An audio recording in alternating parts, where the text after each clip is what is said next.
Hey everyone, thank you for joining us for today's episode of Real Estate Disruptors. Today we have Todd Toback with the Get It Done House Buyers, and he drove in from San Diego to share the mindset necessary to get to 1,000 plus wholesales and sometimes even a $200K assignment fee, which is astronomical. I haven't broke six figures yet.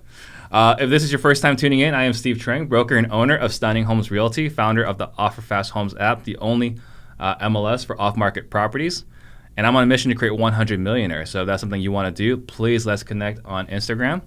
If you're excited for today's show, please give me a wave, give me a thumbs up. And as a friendly reminder, I do not charge a dime for this show. I don't make any money doing this. So here's all I ask. This is what it costs for you to listen to the show. If you get value today, please tell a friend. You can share this episode right now, tag a friend below, or tell me your best takeaway from the show later on. That way we can all grow together. And don't forget, this is a live show, so please post your questions for Todd to answer. You ready? I'm ready. Let's go. All right. So first question, softball. What got you into real estate? So we talked a little bit about this before we went live, but back in 2003, I believe, I was working for a corporate job, and really, really, really good job. I was 23. I was making about $100K a year, company car, and all the benefits. And what happened was I actually got one of my friends hired from a competing pharmaceutical company. And so they came in, and by the way, I was kicking butt and doing really, really well. And so they came in and they brought him in at like a $10,000 or $15,000 higher salary than I was already at. And again, like, I was really thankful for the job, by the way. I had a great mentor and really, really thankful. So I went, and I was living in Santa Barbara at the time, by the way, and the prices over there were astronomical. Killer place to live. But I'm like, hey, that made me reanalyze everything and recalibrate where I was. And I'm like, to be able to afford any kind of real estate here, I'm going to have to be having to make like $150,000 or $200,000 a year. And so I went to my boss and I'm like, hey, I have to make more money. I want to raise. And he's like, well, you're doing a great job, but this is the way the corporate world works. I can ask for a raise, but the max that you're going to get is like maybe $2,000 or $3,000. And so he kind of put his arm around me and want to protect me from like looking bad and getting too aggressive. So he's like, I'm not going to submit the request that you asked for, right? Because I'm just trying to protect you, and this is like, Papa Bear with his arm around his shoulder, right? And well-meaning. And so I got my car and I was like really humbled, and I was depressed, and I'm driving on the 101 freeway and I'm like, I don't want to do this. Like, I've got to find a way out. And so something inside me said, hey, pull over. And I look to the right, and there's a Barnes & Noble bookstore to the right-hand side. It's in Oxnard, California. And I pulled over 3 lanes of traffic. And literally, I remember there was a guy behind me who gave me the finger, like as I pulled over. And I no joke, I crossed 3 lanes of traffic into the parking lot, into the bookstore, and right in front of me was the real estate section. And it was a book by Robert Allen, silver cover, blue and green writing. It says Multiple Streams of Income. Great book. Great book, right? Yeah. So I buy the book. I read it cover to cover in 48 hours, and it says, of course, you got to find motivated sellers. And one of the ways to do that is to look for people who live out of state and send them letters. And so, me being totally naive and hungry and scrappy, I go down to the county recorders, and literally there's no list source, no online accounts. You can't buy names. I'm calling title companies, like, you can't get it. Yeah. And so I bring some donuts and some bagels down to the lady who works there, and she literally hands me a book of the people who live in my condo complex that I'm living. Great location, right across from the beach. And it's funny because I'm not jaded at all. No misconceptions. I'm like, I believe I can do anything. Right. So I write down manually, I think, it was between like 30 and 45 names of people who lived out of state, everyone who lived in my condo complex. Hand wrote the letters. I wrote one and then photocopied the rest. I remember, I'm dating myself here, but I literally had this fax machine. I put it in and I hit the copy thing, and it slowly spit out 40 copies of my letter. I hand wrote 40 letters, and it was actually like too small of an envelope. So maybe that probably helped me, right? And I folded them all and I stuffed them in there, and they were all lumpy, and I hand stamped them. And I put them out there, and I prayed over the letters before I sent them out. And I got, 2 phone calls, and one was like, screw you, and the other one was like, yes, we're interested. We want to know what's going on. Like, how do you know we were thinking about selling? And it was an elderly couple. They lived in Bakersfield, and that's about 3.5 hours away in the desert. and like, we're going to be down next weekend. Why don't we meet with you? So I met with him at the condo, and it was literally like right across. I was living in this condo complex and I was renting a room from my roommate who owned the place, and I rented the other room as an office. So I rented 2 out of the 3 bedrooms, but this condo was literally our garages touched. So I walked over there, and we agreed they were going to sell me the condo for $285. And so I didn't know the value, didn't have a contract. I basically wrote it up on a napkin, sent it over to the title company. Didn't know how I was going to pay for it. Like I think didn't know how you were going to pay for it. Didn't know I was going to pay for it. And I called like 3 title companies, and I'm like, hey, Robert Allen says this thing about a double close. Like, ever read multiple streams of income? Yeah. It's like, no. So I was like, all right, well, I'm going to have to come up with the money. Maybe this guy is full of it. So I started asking around. It's in escrow. And I asked my dad to lend me the money. He says, I don't know, the real estate market's about to crash. By the way, this is 2002. Start calling my brothers. They all say no. Friends say no. And then I call my brother-in-law, by the way. Thank you, John. I love you. And he says, looks online, and he says, oh my gosh, I'm all over this. So he put the 20% down.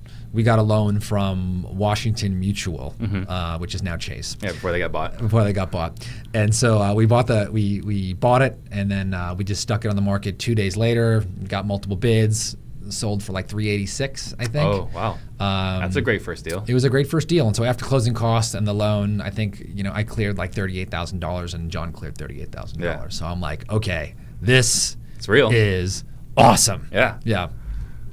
So that's what got me started. I got a taste of it, and I said, hey, this is what I'm going to do. I'm glad you brought up multiple streams of income, because that's one of the first books I read. I completely forgot about it. I've read Rich Dad Poor Dad, all these other ones, but multiple streams of income was actually given to me by a mentor. Completely forgot about that book. So that's a great book for a lot of people that are getting into it. Just a different mindset. Yeah. Okay, so that was your first wholesale deal. After that deal, that was really easy, like for all intents and purposes, for a first deal. Yeah, it really came easy. After that. Well, it's really funny. So I mentioned like hungry and scrappy, right, at first. And I was really jaded because of my boss, and like that got me, like going, right? So through one circumstances or another, Pfizer was going through some changes, and I actually got a job in device sales making more money. Right, and so I was making like $1.70, $1.80. So you got the raise you wanted eventually. I got the raise that I wanted, right? And so actually that made me a little complacent and a little soft. So for the next couple of years, I was just getting traditional loans to buy some rentals out of state. P.S. They don't make any money. Yeah. And I was learning about lease options and starting doing some like lease options on the side, right? And so, why did I change from what I'm doing from that first deal? I have no idea, but sometimes we do that when we're newbies, right? Right. So, I go in education mode, and I'm working my job at the same time, and I'm doing all these, creative deals and generating money. And so at some point, right around mid 2005, I decided I'm going to quit my job and go into real estate full time. Making 170. Making 170, yeah. That's a tough jump. It was a tough jump, but like I was feeling stuck. Yeah. Right? I was feeling stuck. I was feeling complacent. And I've gone through these periods in my life, right, where, and if anyone's listening to this, whenever I've had like a dip in performance, it was always when I was getting complacent and I was losing my flavor for the job. There was also some things going on, like all the products we were selling were going on back order. And so I kind of saw the writing on the wall. And this is like the second time in my career when I'm like, even though if I'm doing really well, I can't control the outcome 100%. Yeah. And so that was the jump. Yeah. My wife was ready to have our second or third kid, and she was like, do it. So I just made the jump. Yeah. Very cool. So, you've got some astronomical numbers. You're very seasoned, right? I would say even, well known in the industry. So how is your operation today different than a lot of the other people that are wholesaling today? Sure. Well, I think one of the things that I think I can bring to the show is that I've done it all. Yeah. Right. I've been the one-man operator keeping all the profit, and hey, sometimes that's fun, right? I've had the boiler room, and I filled that place up with salespeople in way too small of a space. And I've made that profitable. And then I've had to get actually lean because the market's changed. So right now we've got a couple acquisition specialists, and we have a marketing director who handles some of our dispositions, also with our title company, and then a VA. So right now, that's all we're running right now in San Diego.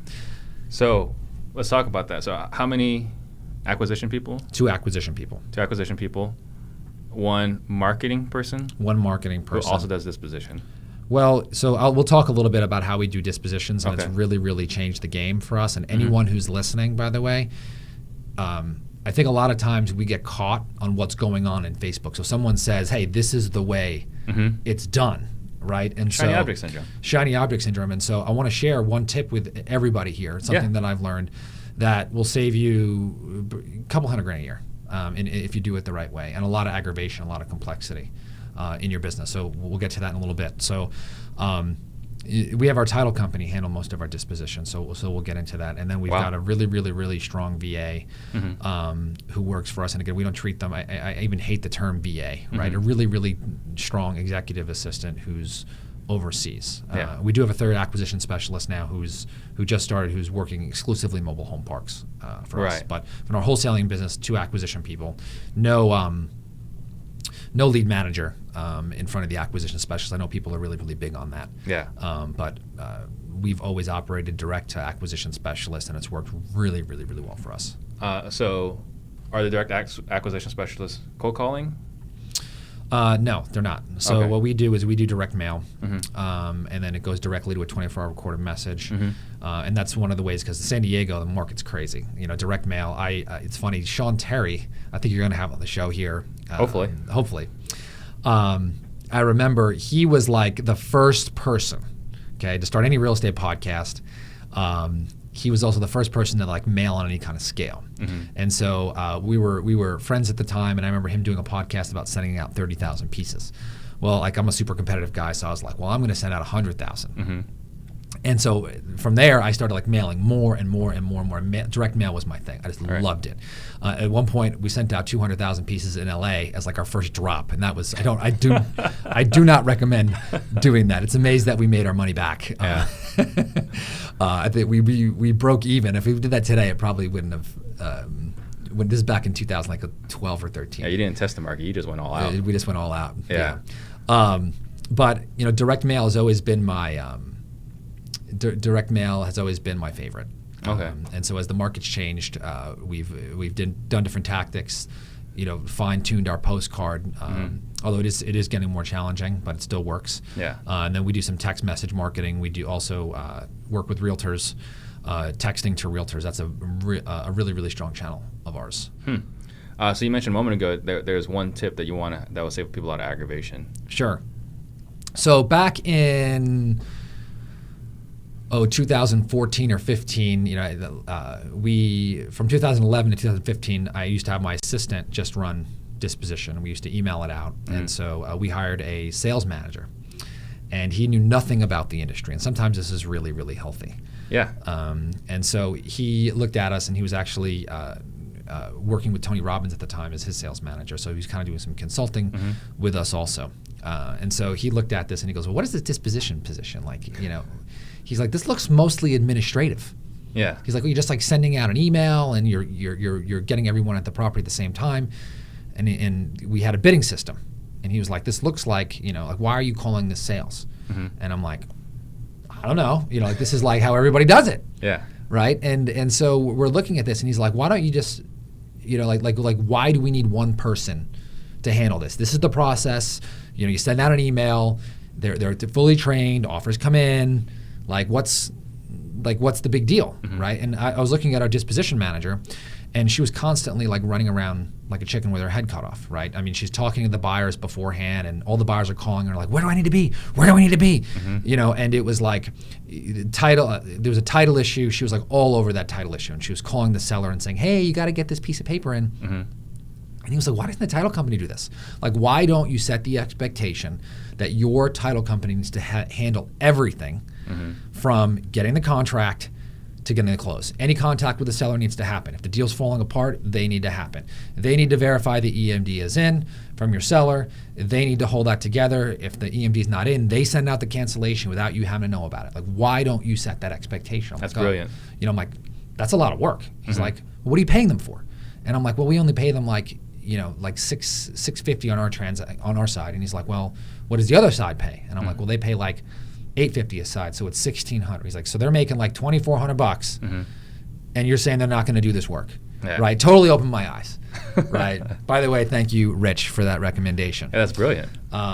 So we sat down and we wrote down standard operating procedure for our title company and our exact expectation, just like they were an internal employee. And we brought this document to them, and we're like, hey, are you willing to do this? They're like, sure. The game totally changed, completely changed. Our disposition manager, we kept her on for a while. She eventually left, so we never rehired that position. Once we got rid of that position, closings never fell out of escrow. Sellers never got cold feet. Deals were easier. The lines of communication was actually reduced. So that makes sense on the seller side, but the people that you're selling it to. So the person you're buying from, right? The title is communicating with them directly. Correct. The person you're selling it to, is title also dealing with them? So what we do is we send out an email, and so we indoctrinate our buyers from day one. We're like, this is the way that we do this, right? In addition, we also list our properties on the MLS. So we've got an agent who works for us, so we work both sides, right? Offers come in, we do highest and best. So like I said, we have our marketing person who understands that, right? And so basically the realtor calls and says, hey, this is my highest and best net with us. This is the highest and best from our cash offer. Doesn't come to me, right? The document goes out, escrow just sends an email and says, here's the contract, make sure it gets signed in the EMD. So it's just an email, right? And so there's no need to have an additional position for that and create that additional complexity.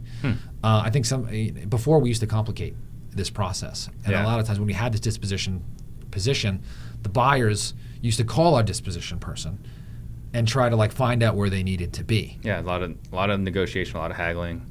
Right, and so Plain favorites, right? And so what they would do is we found out that they would work our salespeople, right? They'd take them out to lunch or give them things, and then they'd call, and they'd give them the inside scoop, right? Sounds like pharmaceutical sales. It sounds like pharmaceutical sales, yes. A lot like that, ironically, and so. We saw a lot of conflict of interest. So long story short, we found out the more separation, the better.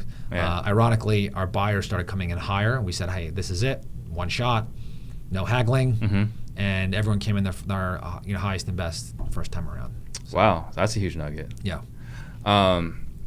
Okay, and then you mentioned that there's been a little bit of a shift for you very recently where you're trying to start building a portfolio for mobile home parks, and you did one thing that made a big change for you. Can we elaborate on that? Well, so one of my coaches, Dan Sullivan, I'm a strategic coach, their 10X program. Oh, you're in the 10X program. Yes. I was in the Signature? I don't know what the first one was, but Signature. Signature, there. Yeah, I was in Signature. A lot of the same things, but they talk about the who, not how. You know, Right. and he says whenever you're procrastinating something, there's a good indication that you probably just shouldn't be doing it at all. It needs to be done, right? But you shouldn't be doing it. You're not the guy. Right? And so, for right now, I've got a 1031 exchange. And I'm like, hey, we got to start buying some parks. Obviously this one 1031 exchange I've got a deadline on. And so it just wasn't happening. And I said, you know what? Why don't I transfer this immediately? It's outside of my comfort zone. I'm not ready to do it. I'm not fully trained. But you know what? I need to make this higher. Right. And so we just hired someone just to focus solely on mobile home parks. And of course, you turn on that switch. We spoke about this before, but we're really, really, really close on a couple. The purchase contracts are out. We're haggling over $10,000, $20,000. Yeah. On it. We're really, really close. And so I want to really encourage everyone. For me, the biggest game changer was a lot of times I thought I could do stuff better, right, than people on my team. Well, actually, I wasn't getting anything done, right? And so a job done by somebody else is 100% better than the job that you will never do because you're spread too thin. Well, and I think it's critical, right? You got the what component, what needs to be done, right? And you can maybe explain to someone, and you can explain how it needs to be done. But really, you find the who, and let them figure out the how. You give them the what. Right. You give the what to the who, and it's up to them to figure out how. Right. And your life just changes. Just changes. And ironically, this person that I found knows 4 or 5 times more than I do, right, about this topic, And it was funny, I'm like, how did I find this person? I'm so lucky. Well, I think once you open up your mind and you're saying you make that commitment, that person will appear. Yeah. So the other thing we were talking about earlier is the mindset, right? Because you're saying that we have too much BS between the ears. Yeah. Can you elaborate on that? Well, what specifically? So in terms of BS, like, are we talking about hiring, or are we talking about deal size, or all of it? We're talking about hiring someone before you even feel like you're ready. So it's funny. So I have a coaching program called the Next Level Wholesaling Coaching Program. Mm-hmm. And so when we said, okay, we had everyone go through all their financials and quiz themselves. We got this assessment that everybody takes. And so we're like, okay, when you've got $50K in the bank, right, and your cash flow is steady, that's when you start hiring the acquisition specialist. That's when everyone wants to hire. Right, that's when everyone's hiring. And so we were going, and so we have like a lot of people like, okay, I'm trying to get there. And this was like the first 3 or 4 weeks of the program. And a lot of times, like, we know things, but we don't realize we know them. And I'm being cautious with everybody in the program, like kind of like treating them with kids' gloves. Well, long story short, I remember this. I've wholesaled a little over 1,000 deals, and the truth is, I had never purely wholesaled a deal before I actually made my first acquisition specialist hire, and I forgot about that, like mid our coaching program, right? And so, do you mind if I tell a story here? Yeah, please. So this was back when I was doing everything myself. I quit my job and I was making it, but I looked over at my wife. I was in bed, and I remember like sleeping late, and I looked over at her and I was like, I don't want to go to work today, right? But I was working for myself. I'd already quit my job, right? And I remember we had got an argument last night, and she was like, your mind is elsewhere. You're working too much. Like our marriage was like, we were just arguing and short with each other, And so that's when I hired this consultant, knew nothing about real estate. And he's like, you should just do the one thing that you can make easily repeatable. So he's like, get rid of this, stop doing lease options, these owner carry deals. I probably should have done more of those, but he's like, get rid of that. Don't do that. He's like, just focus on this. And this is how you get a repeatable business like flipping pancakes. I said, okay.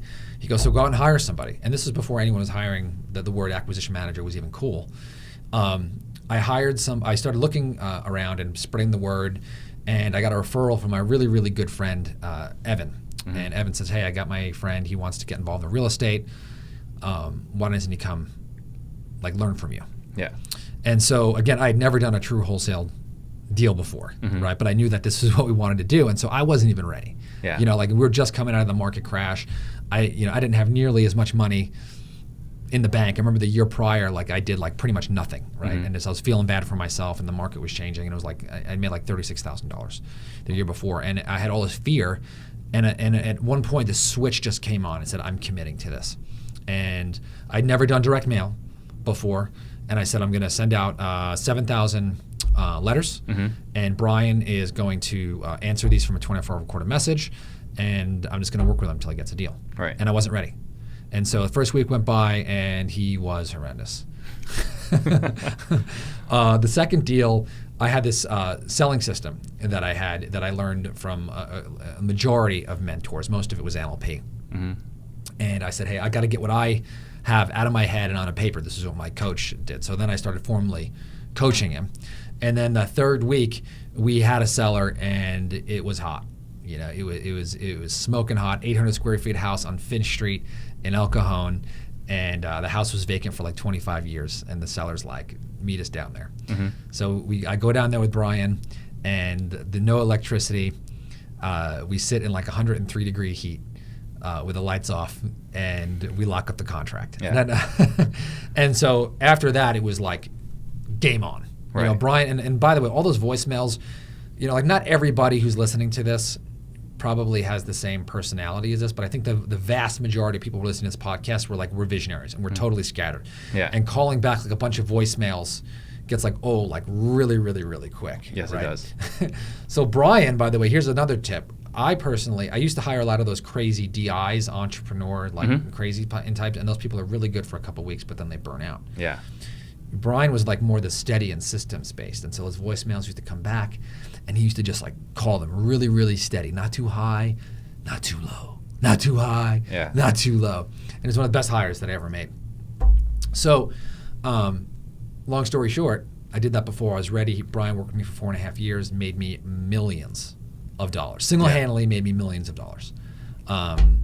And so my mindset shift for everybody here is there will never be a perfect time to expand. Right. If you're a one-man show, and I'm assuming the vast majority of people have either never done a deal, or they're doing deals. They're just getting started. And they're just getting started.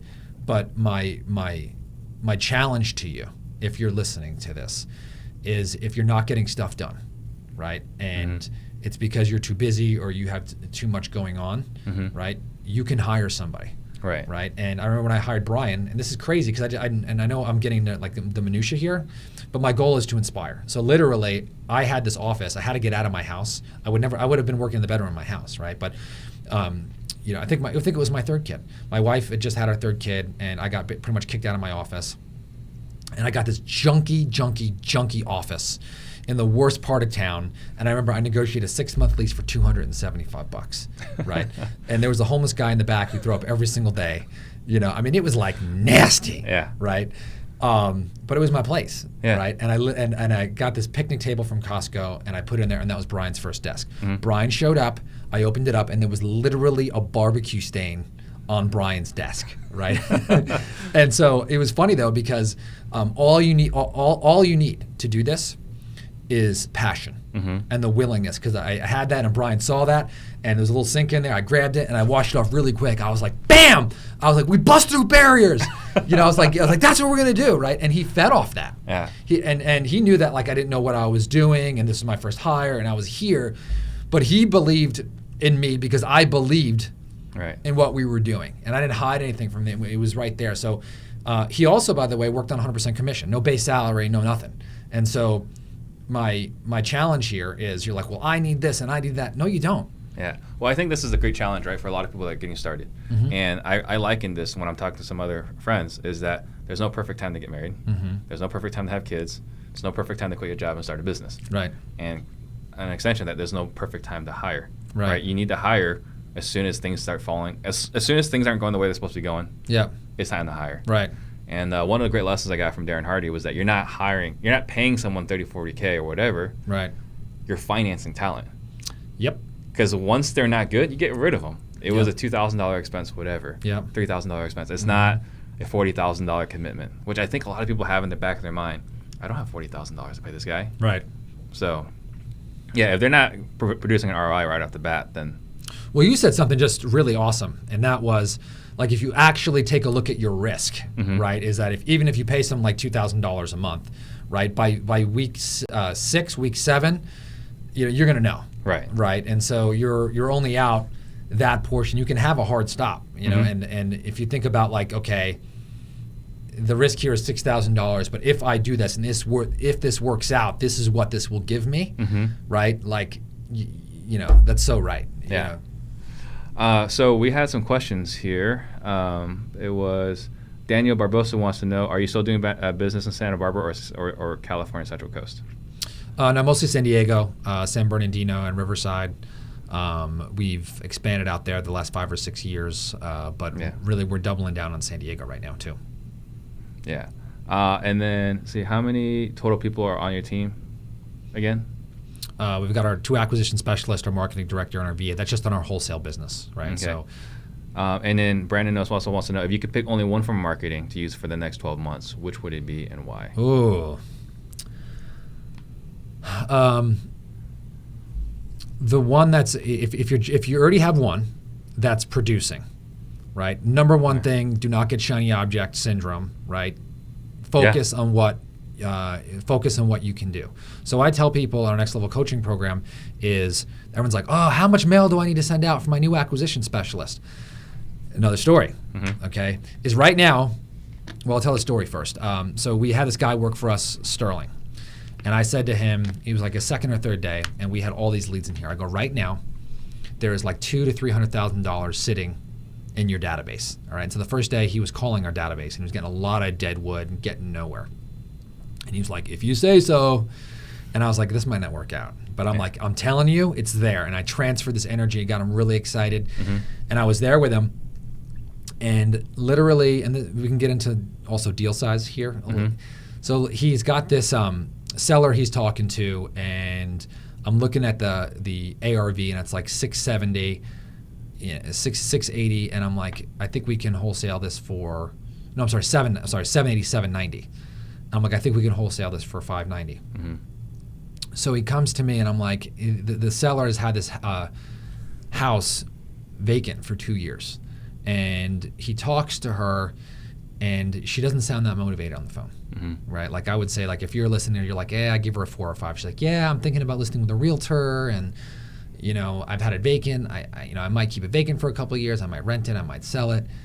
No pain, right? But sometimes people, let's go back to mindset, right? Sometimes people keep calling you, and so you look back in the notes, you saw that she called in 2 or 3 times, right? And like, why is this house still vacant, right? And so you call, and you get these little voice inflections, and I'm like, there's something here.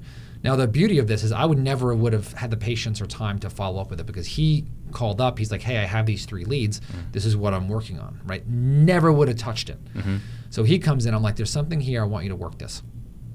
So he goes out there, and he's like, hey, I'm going, and he's like, there's going to be a realtor there right behind me, right? Should I even go? So I said, okay. I said, call her up and say, hey, listen, if you list this, you're going to get more money, right? I just, is there a reason for me to come out? She says, yes. So he was still cold on the deal. I said, Sterling, I said, why did she say yes? Right. Why? There's something there. He's like, okay. So I go with him down to the property, because I'm like, something weird is going on, right? And she shows up with her son. And like I see them like chatting in the background and kind of like arguing, and then the realtor literally is right behind us, and I'm like, this is either really, really, really good or really bad, because I seen them like yelling back and forth, like the mom and the son. Okay. Yeah. And so we walk out of there, and she's like, let me think about it. So we offered her like $415 for the place. And so I said, and this is the other thing I want you to do.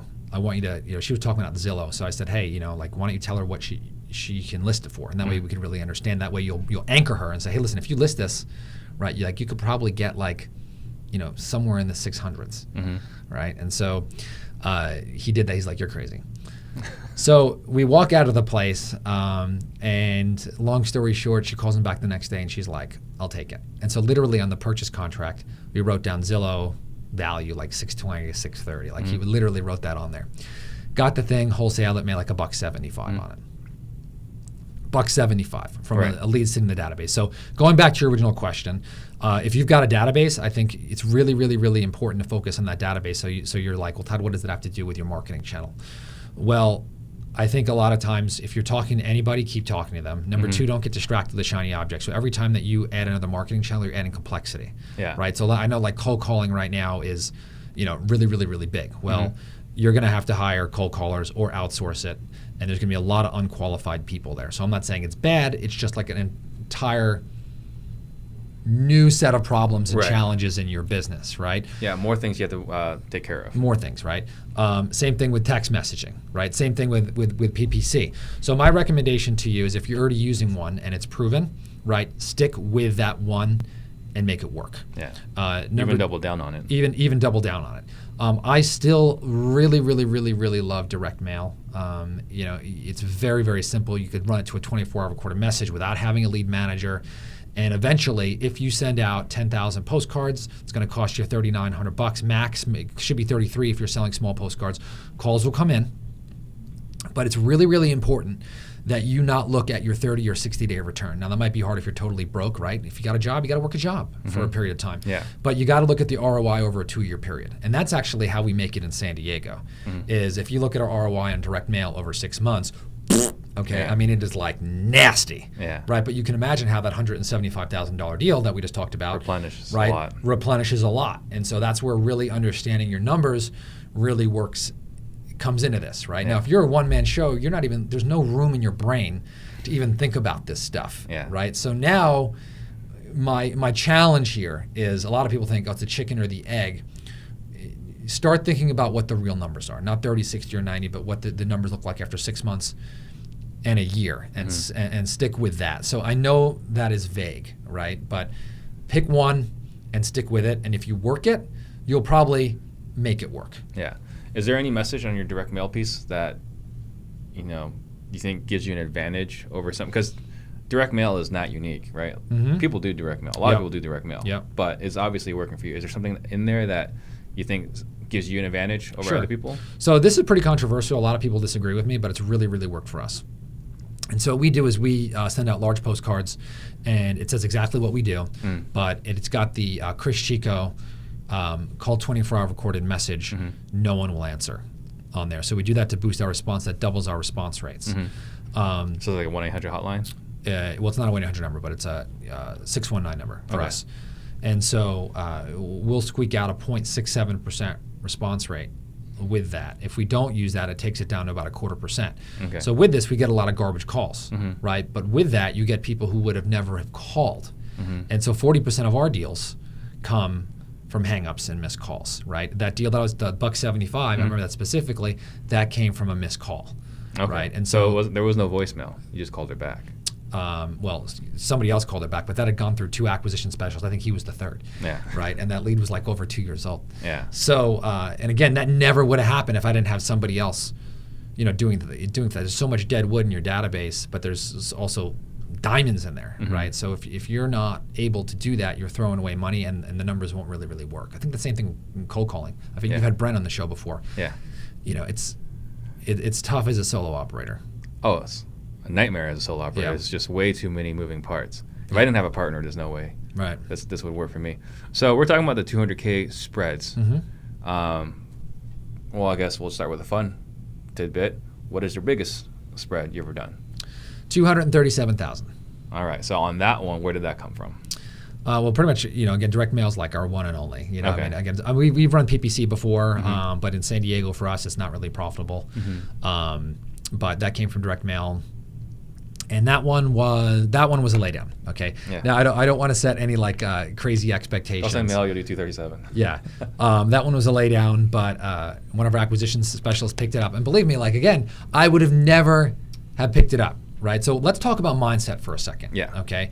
So the one thing that has to happen for you to do $200,000 wholesale deals is you have to have the mindset of you now to whatever you're doing, you have to double it, right? In terms of your assignment fees or double closings, right? So I think a lot of people, they have this thing like, I want to make $5,000 or $10,000, right? When I first started wholesaling in San Diego, I remember talking to a few people and they're like, oh, don't wholesale, you can only make $5,000 or $10,000 a deal. That was the expectation in 2011 or 12. This wasn't like a respected profession. Did not exist. It's very different today. Very different today. So you have to set that expectation, because a lot of times, especially when we hire acquisition specialists inside of our organization, we always have to train them, right? On look, you're really, really, really going for big deals. If you're getting in there just to try and lock up the contract and you're getting these bidding wars with people and you're going to scrape out making 5 to 10, well, it costs us $8,000 to do a deal in San Diego. So if you're making $10,000, well, we're going to be out of business. So you might feel good in that moment, right? But the way that we pay you, right, you're only going to make $1,200 on that deal. So would you rather make $1,200? Or would you rather make $12,000, right? And so we're always challenging them to expand their mindset, use the sales system that we have in our company, and don't mention numbers. Don't be scared of losing a deal, right? If you're using the sales system, if you go too low, you can always recover. You can always recover. And so I think a lot of people, when they negotiate scared, I know we're all over the place today, but when we negotiate scared, ironically, you're more likely to lose the deal and make less, right? When you show up reluctant and you come in to make those kind of spreads, then you're going to win. So what is your targeted fee? Do you guys have? So I mean, I'm even scared to tell our acquisition specialist this, right? Because once you tell them, they start automatically shooting out offers and going for that, right? Versus hey, listen, this is a conversation. Don't do the talking. Ask questions. If you're on the phone and I hear the seller speaking through your speakerphone and you're just nodding and making strange sounds, you're winning, right? That's it, right? If I see you in front of a computer and I hear you clicking on your mouse, right, and staring at your computer screen analyzing, you're losing. You lost. You lost, right? And I'm you're always thinking about the most you can pay. I'm when is the time when when you're in front of your computer screen and you're sitting there for 10 or 15 minutes, why are you sitting in front of it, right? And I'm think about that. And they're I'm why? You're sitting there trying to rationalize why you can pay more, right? The seller had told you they need X, Y, Z. You stop negotiating, and now you come all the way up, and now you're going to pray that you're going to make $10,000. Yeah. So now when we hire people, comping and valuing a property is like the very, very, very last thing. Right. We're like, bring a problem, bring a challenge to a meeting, and let's go from there. And so we try to eliminate the whole value conversation of what can we pay as much as possible. Yes, we do have to train them. Yes, they do have to have an understanding of this, but we try to make it like the least important factor. But for your organization, do you have like a targeted fee? Yeah, so we're trying to target on 50K and everything, Yeah, that's pretty good. I mean, we're at, see our target's 18. Okay. Yeah, which is not, I mean, when I first got started, I was targeting 3. Right. You know? Is this in Phoenix, by the way? Yeah. Yeah. So what does it cost you to get a deal? It doesn't cost us that much. Okay. I mean, I think we're in like 300 to 500. Oh, that's awesome. You doing text messaging? Yeah. Okay. Yeah. It doesn't cost us that much to do a deal here. Okay. So. And by the way, text messaging is bringing that down for us. Yeah. And like, it's not that I'm saying any of this is bad, by the way. Direct mail is not like, is not the one and only. Right. Okay, so you were talking about your acquisition guys. Compensation, they're all 100% commission. Mm-hmm. What do you pay them? Like, you have like a graduated tier? Like, how do you? Yeah, and so now we're able to do this, but you don't need to start out this way, right? Mm-hmm. We give everybody a $2,000 a month draw to start out with the first 3 months. And so that's going to be a draw against commission. And then we pay between 12 and 18%. And that's a sliding scale every single month. So every month you're at 0. Mm-hmm. And so we have it 12 and 18. 0 to 40 is the low end, and then all the way up to 160,000. Once they're above 160,000, they can get up to that 18%. Nice. Makes sense. Daniel Perito wants to know, what script are you guys using when you're cold calling? We don't cold call. Oh, that's right. No. So then what's your message then on your postcard? There's nothing really that original about it. I mean, we'll buy your, the same thing, right? Same message as everyone else. The same message. We try to change it up. We try to answer every objection. Like, we'll cover all the repairs. We'll make it really easy. You can stay in your house. So our unique advantage is to call 24-hour recorded message, and it'll answer. Maybe after this podcast, it won't be that unique anymore. So you were saying that was controversial. So what's everyone else doing? Everyone else just takes the live call? A lot of people go to live calls. They have the lead managers, or even if it goes to voicemail, they don't tell people that it's going to a recorded message. So on your card, on your direct mail piece, it says going to a 24-hour line. It says call 24-hour recorded message. No one will answer. No one will answer. Yes. Okay, so it's clear. It's very clear. So they're calling because of that, right? They're also, when they call and they don't get a live body, they're not disappointed. So why do they want to do that? Well, we say, hey, we've recorded we've recorded a special message for you. Gotcha. Right? And so they want to hear it and what we have to offer to find out more information. Perfect. Right. That makes sense. So, and again, like, we've tested all kinds of postcards. Mm-hmm. I mean, you named it. We've tried it. So this is what's working for us and has produced the return. Okay. So as far as the direct mail piece, who are you targeting on the direct mail piece? So we target all the usuals. I mean, we target the code violations, the tax liens, the 65 and owner occupieds. Mm-hmm. Tax defaults aren't performing anymore for us in San Diego. Other places they'll work really well, right? Why do you think that is? I think people just pull data.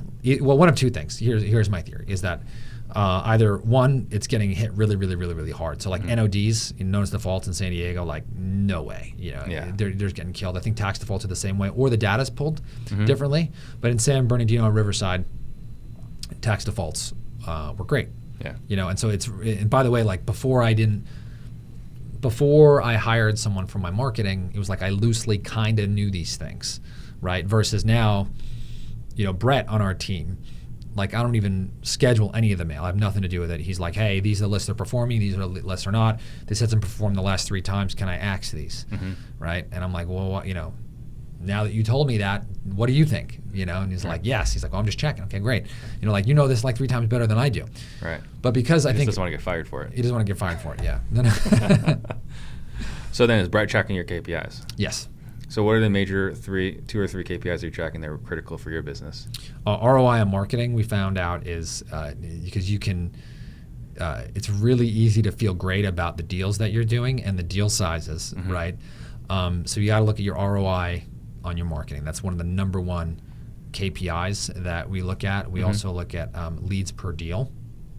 Those are the main two. And of course, the most important number is the net profit. Right. So those are the three. Yeah, you mentioned that when we were messaging before on Facebook. So you said, like, I mean, net profit is one of your big things. I felt like there was a rant about that.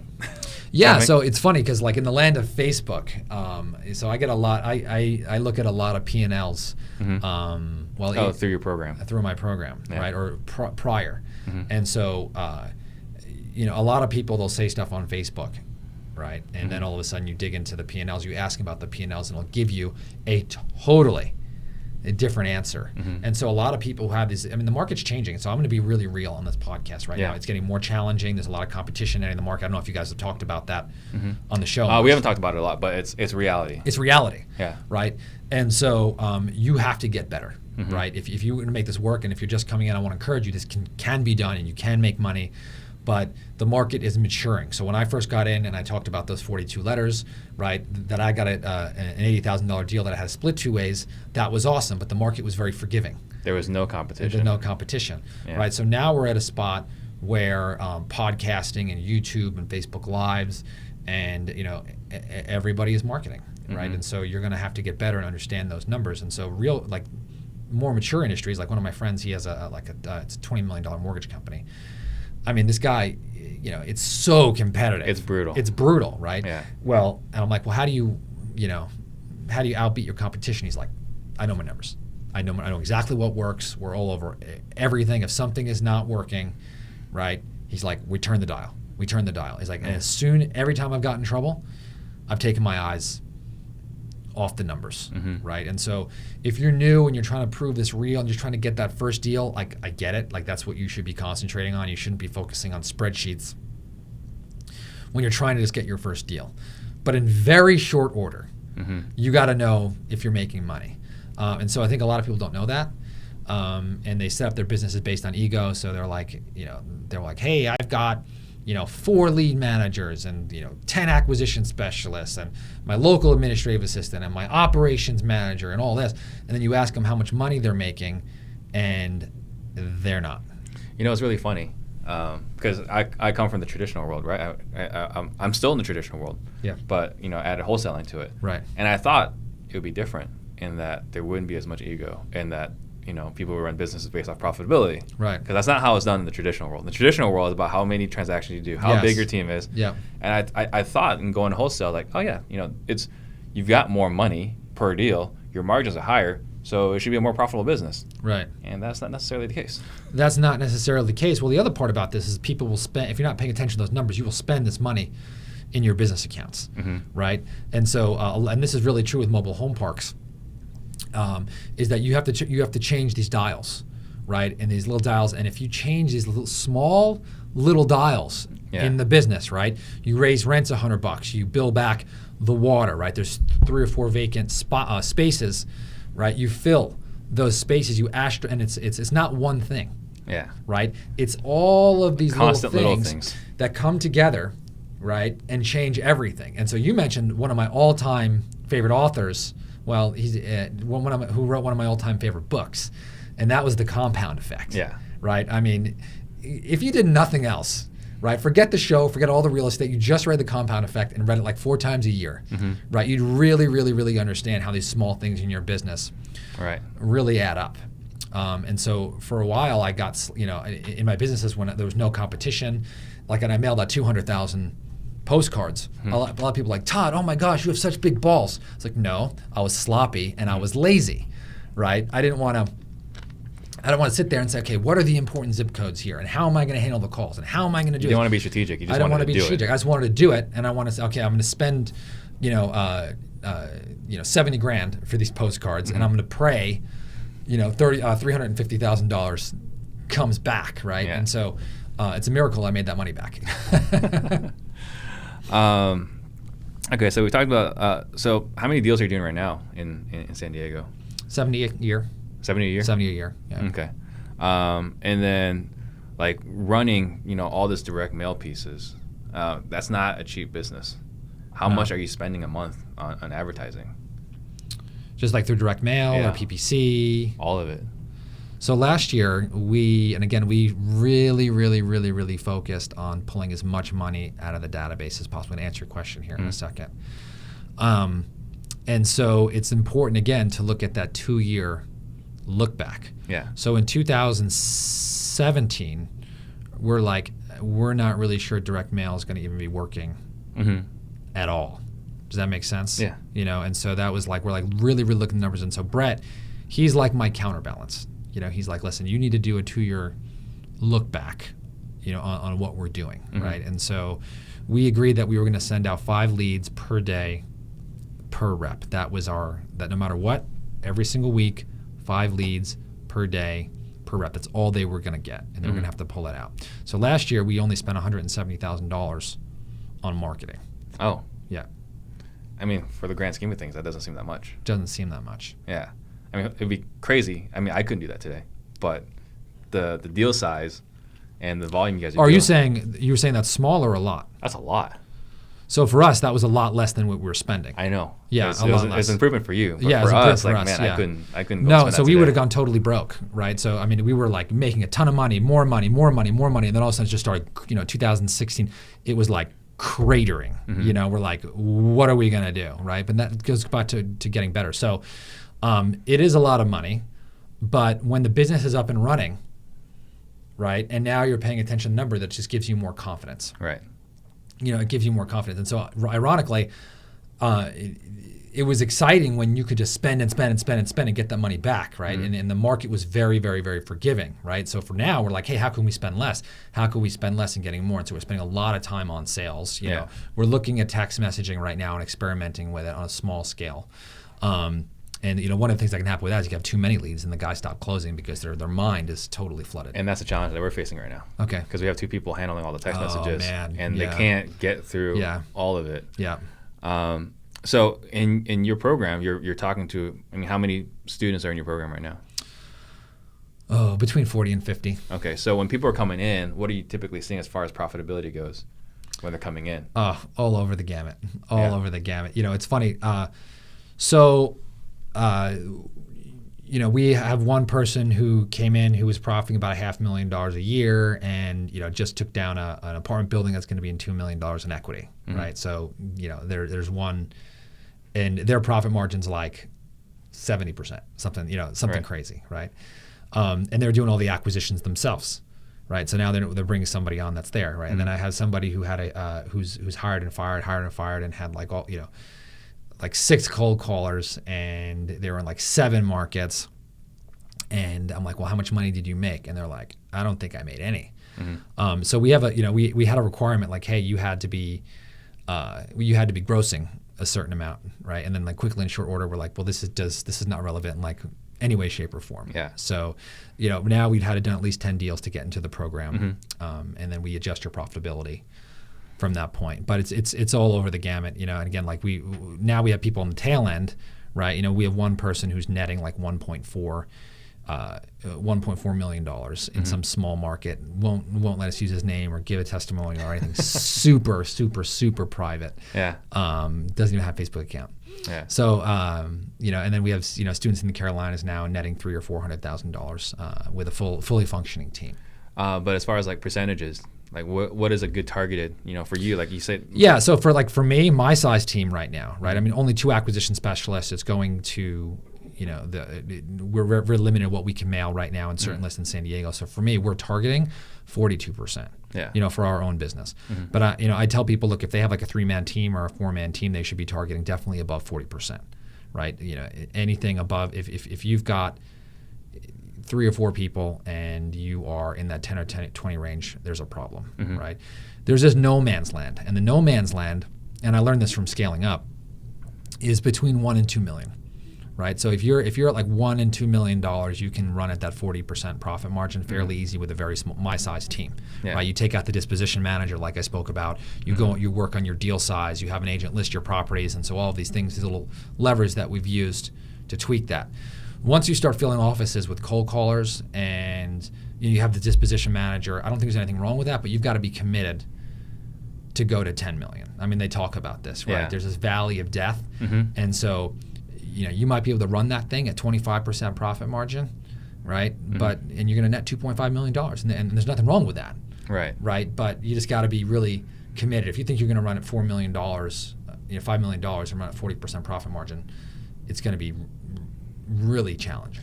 Are you finding in the people that come into the program that the bigger they get, the smaller the profit? Profitability? Well, the bigger they get right now, that happens. However, like one of the things that we focus on that's really helping that is focus on the acquisition specialist. When you hire the acquisition specialist, not a lot of overhead. Make sure they're squeezing out leads, right? And you don't need, again, all these pieces. So everyone's like, hey, I need this. And I'm like, do not be impressed by the size of the people in your office, right? You want profitability, so really, really focus on that. Now, at some point, disposition will get crazy if you're doing 20 deals a month. So let's go back to deal size for a second, right? So a lot of people they're like, I've done 1,000 deals, right? And by the way, that's 70, that's projected for this year, right? Yeah. I mean, I've done, the last few years, I've done 200 in a year, right? In 2017, last year we only did 40 deals. But our deal size was huge. This year we're trending at 70, right? So the number was going down, but we said focused on the deal size, and that's the number one thing that matters. And so people are like, hey, I'm doing 100 deals a year or 200 deals. Well, what's your deal size, right? And then what's your profitability? And then are you JVing these things, right? So someone doing 100K, 100 deals a year could be making $150,000 a year, and their life is a nightmare. Yeah. So hopefully that didn't take us too far off topic. No, not at all. I mean, I think that was something that's really important to discuss, because there's for a lot of the people that are newer into the business, they kind of see this and it's inspiring. It's it looks amazing, right? I'm fortunate to be jaded for the traditional world, where I see something that's it doesn't matter. Yeah. What I'm seeing there, it just doesn't matter. No. Yeah. It's funny, for me, I mean, I've got the small team. My brother Tom, he has our little brother, right? So our shared little brother, it's a one-person operation. One person, he takes all the calls, he does all the disposition, he does everything, and that thing's highly profitable. So that little company with one employee is probably more profitable than 99% of wholesaling businesses out there. Well, and that's something that I always ask people, right? I want to get bigger, I want to do this, I want to do that. And the question is always, why? Right. Why do you want to do that? Because it doesn't mean you're going to make more money. Right. You might do more sales. It doesn't mean you're going to make more money.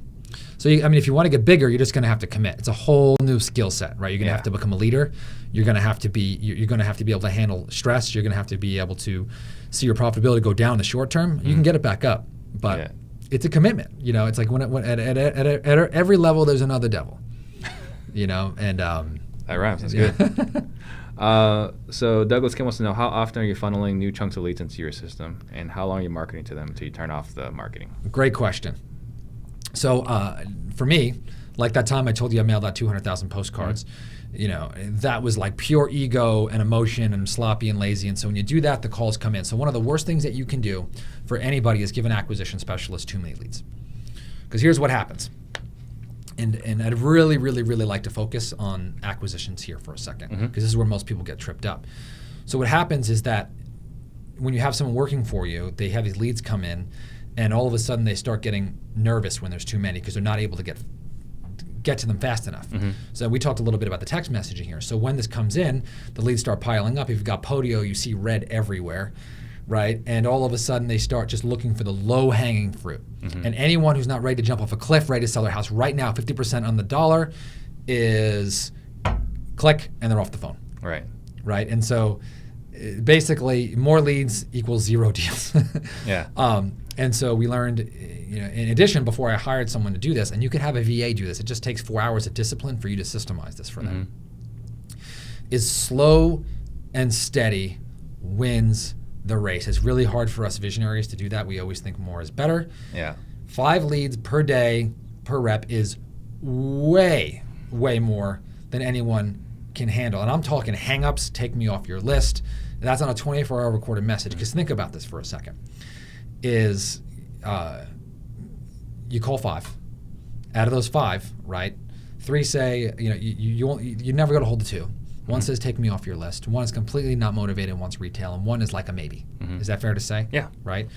So now you got one person is a possible. Well, at the end of a week, you've got 5 possibles that you need to follow up with, right? Well, the next week, you've got 25 new leads. You got to do all that all over again, plus your 5 possibles, right? So at the end of a month, you've got 25 people that you need to follow up with on a regular basis, on top of the 5 that come in. By month 3, you're toast, right? If you've got too many leads coming in here. So 5 per day per rep is where I found that sweet spot over the long term. So when you call a lead, it's just a call into the IVR, into the system, and that's it. That's a lead. That's a lead. Any call, hang up. That's it. If they say don't call me back, we're not going to call them back. Oh, of course not. But you say in your system, in your metrics, that's a lead. Yep, it's a lead. Okay. Yep. We try to eliminate telemarketing calls over time. Like they got us, so we're having a real challenge with that right now. Yeah. That's one thing we're working on. Yeah. So real quick, guys, we're wrapping up here. Tomorrow we got Quentin Flores and Gary Tigranian. So we're going to do 2 episodes tomorrow. That's going to be the first time, so hopefully I can survive that.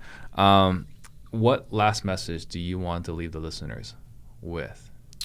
Well, here's my 2 messages. Number 1 is if you're brand new, number 1, start out totally, don't listen to anyone else and go for big deals.